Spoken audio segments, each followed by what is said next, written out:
So, is it just me, or with the Duviri update, does it feel like the new dev team have fully embraced the power fantasy more than we've had in the past? Don't get me wrong, I'm absolutely loving it, and honestly, I've not seen the community this excited for groups of weapons in a very long time, and hopefully it will continue. Now this absolute joy of a weapon is the new Cinta bow, an explosive bow with a perfect shot mechanic similar to the Nataruk, normal quickfire shots or charged perfect shots that will release a heat-based wave or a plasma round like the Arkenstone, which will pass through large groups of enemies, melting them along the way.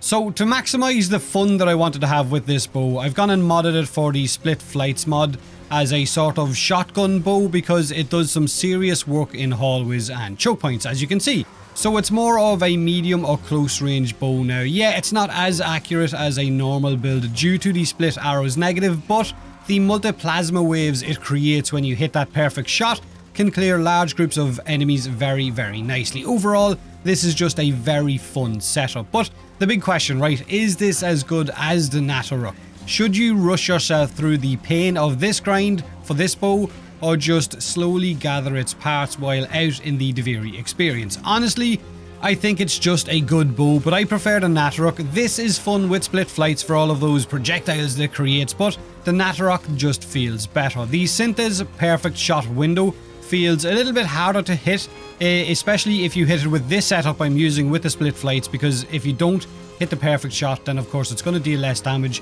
and make it very, very underwhelming. So the Cinta is the Duviri bow that the archers use against us while out in Duviri, the Dax Arcus, the annoying ones that leap back and use rain of arrows against you. Although the rain of arrows isn't the alt fire for this weapon, I kind of wish it was. Its alt fire is a bunch of kind of useless mines that it drops in a line in front of you while you jump backwards. Rain of arrows, like I said, would have been much cooler, but you have to cycle between main fire and alt fire, which takes a second each time to cycle between them. So it breaks the flow of using this weapon just in order to drop a line of mines that only really stun enemies on top of you. The mines have a really small radius as well, so they literally have to be on top of enemies.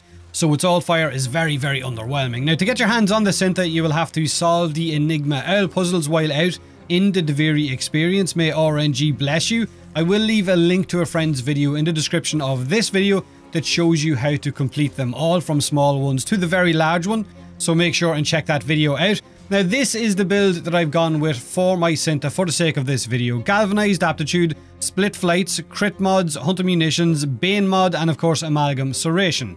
Of course you can switch amalgam serration out for normal serration if you want to. I just like the extra run speed. Now vigilante supplies is the only one of those mods that I own, that's why it's fully leveled. If you have an unleveled one, then it's going to work just as well. I've gone for arcane merciless with this setup because it's too inaccurate of a setup to use arcane deadhead, and vigilante fervor is the mod I've chose to use instead of vile acceleration, because I find vile acceleration makes it a little bit too hard to hit that perfect shot because it charges the bow much quicker. Now, I've got no elemental mods, as you can see, crazy right. I'm actually relying on my frames abilities and my companions' quills to spread viral around, and of course the abilities that I use that I have subsumed onto Warframes that will strip defenses. Now, it's not really needed since the heat waves that this weapon gives off when you hit that perfect shot deal really huge amounts of damage, and the slash procs you get from hunter munitions being in there as well will finish off anything if the initial shot doesn't kill them. But let me know in the comment section below what you think of the Cinta, if you've managed to get your hands on it yet, if you've modded it, and what way you chose to mod it. Have a great day, have a great weekend, and as always, thanks for watching.